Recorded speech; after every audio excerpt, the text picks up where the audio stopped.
Welcome guys, and in this video I'm going to show you how you can connect TakeProfitTrader to NinjaTrader. So what you'll need to do is basically go to the tools, then go to the settings, and right here enable multi-provider, click apply and OK, and after that go to the connections, click configure, and right here scroll down until you see NinjaTrader, select that, and click on add.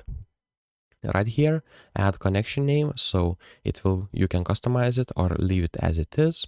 You can select connect on startup, but right now I won't click that. And username, you'll need to put username and password that TakeProfitTrader provided you, and basically click apply and OK.